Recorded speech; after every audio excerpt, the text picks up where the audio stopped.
It's the radio guy, Mike Prince. Welcome to another episode of the Mike Prince Show here at the Open Mic Broadcast Network, coming to you each and every day. Our social media handles for Instagram, Facebook, and Twitter are all at the Mike Prince Show. The YouTube channel is Open Mic Broadcast Network. The website is obnradio.com. And our 24-hour dial-in message line, 713-570-6736. Of course, we want to thank our supporters for today's episode: the Prairie View Athletic Club, Diva Skin Conditioner, attorney Lee Van Richardson, and Temple of Refuge Ministries. Well, it's Football Friday, but we got a little basketball news to share with you. The Panthers fell a little bit short last night to the visiting Florida Gators. Panthers lose by the score of 51-44. These two went into the halftime very close. In fact, it was 24-23 in favor of Florida. The Panthers outscored the Gators in the third period by the score of 17-9. Then the roles got reversed in that fourth period. Gators outscoring the Panthers 18-4. As a result, the 51-44 victory for the Gators over the Panthers.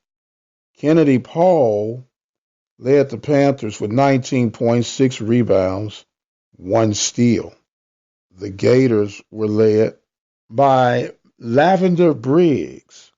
Lavender Briggs had 15 points, 5 rebounds, 1 assist, 1 steal, and 2 blocked shots. Panthers record now at 2-6, while Florida is at 6-2.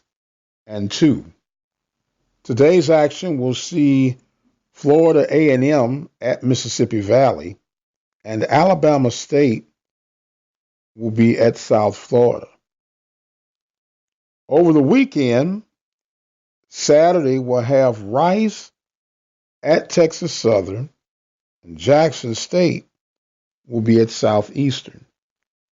And then to wrap things up on Sunday, Florida A&M will be at Alcorn State.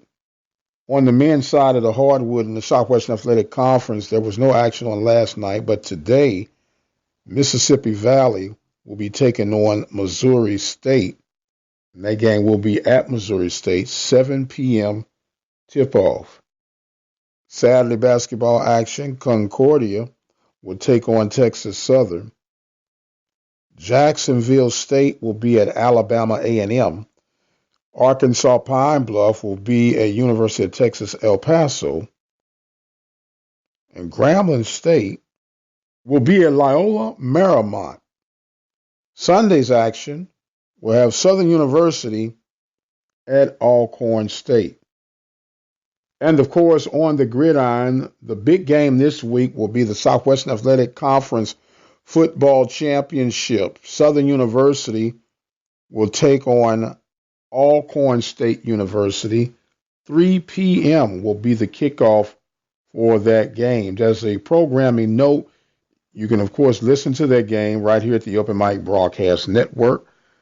There'll be a couple of ways that you can listen to it. You can listen on your phone by simply dialing 857-777-0000, or on the TuneIn app. Just simply go to the Open Mic Broadcast Network and enjoy the game that way. Of course, the winner of this game will be able to advance to take on the North Carolina A&T Aggies in Atlanta, Georgia for the Celebration Bowl. Big game for both institutions this weekend.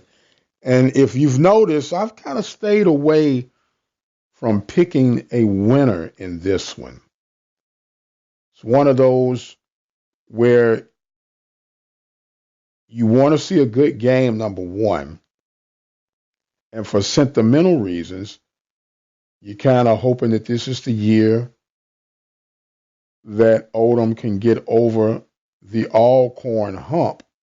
And then for other sentimental reasons, you kind of hope that Alcorn can continue their magical ride with Felix Harper leading the way. So I'm truly, truly torn between who to pull for in this particular game. I'm probably going to just leave it as a pick 'em. I'm hoping that this game will be very, very competitive. I know it's going to be competitive because of what both coaches' staff bring to the table.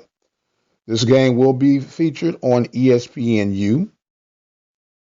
Southern representing the West coming in with an overall record of 8-4. And Alcorn representing the East coming in with an overall record of 9-3. Meanwhile, in the world of FCS playoffs, you have Marymount at James Madison. Northern Iowa will be at South Dakota State. Albany will be at Montana State. Illinois State will be at Central Arkansas. Kennesaw will be at Weber State. Southeast Louisiana will be at Montana. Nichols will be at North Dakota. And Austin Peay will be at Sacramento State. Now, of course, if you keep up with any of the FCS playoffs, James Madison and North Dakota are the high favorites to meet in the championship game. And it more than likely could be. But you got to play these games out. And if I were to have a FCS playoff game to watch, I'm actually going to look and pick the Marymount and the James Madison game. This game will be available on ESPN3. And it wouldn't surprise me if Marymount was able to pull this upset off. This game will be at 12 p.m. Soon as we're getting wrapped up with the Carlos Brown Show, which features on Saturdays from 10 a.m. to 12 p.m. Central Standard Time right here at the Open Mic Broadcast Network. Be sure to check us out. I'm pretty sure we'll go back and forth on the Saturday show with the big game coming up between Alcorn and Southern. Carlos has been saying all season, since back at July 16th, the SWAC Media Day, even before that it was Atlanta or bust. They're one game away from making that come to fruition. Be sure to check us out on Saturday morning from 10 to 12 noon.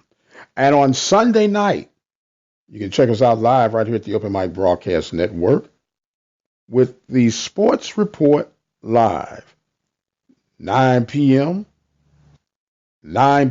Central Standard Time.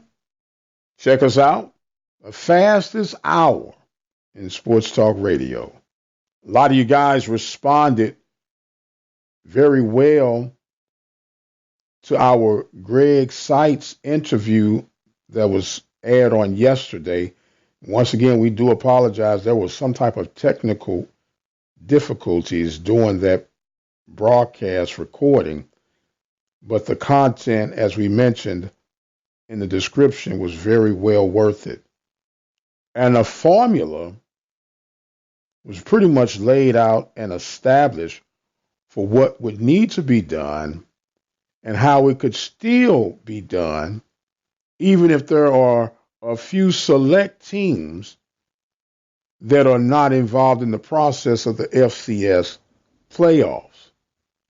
There's still room to make things happen. And I believe with the 8-game mandate schedule, it can only help strengthen the case of possibly having some legitimate at-large attempts at these bids. Simply line up the schedule accordingly. According to Mr. Seitz, the FBS game can only help you. It cannot hurt you because they understand that as an FCS program, everybody's pretty much in the same category. You got to take the money when you can. But it's the other two games that really puts you in the mix of FCS playoff conversation, at least. We can no longer afford to continue to play NAIA programs on a regular basis. Definitely anything beneath that, i.e., your Virginia Lynchburgs. You've got to get past those if you're truly concerned about A, playing for a championship, whether it's the MEAC, SWAC, Celebration Bowl, or it's an opportunity to be in an FCS playoffs that can lead to a championship. You want to put yourself in the best position to qualify for those. And here's why I say that. We know that less than 2% of all college athletes make it to the professional ranks, regardless of what their sport is. We just happen to be talking about football right now.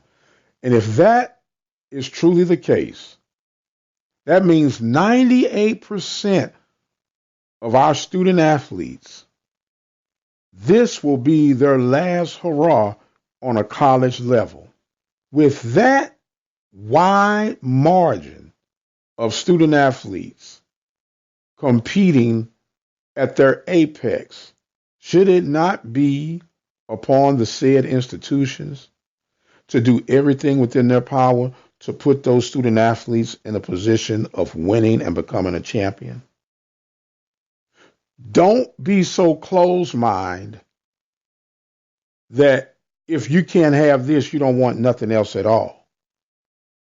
Keep yourself open because once again, football and athletics in general is the greatest marketing for any institution, hands down.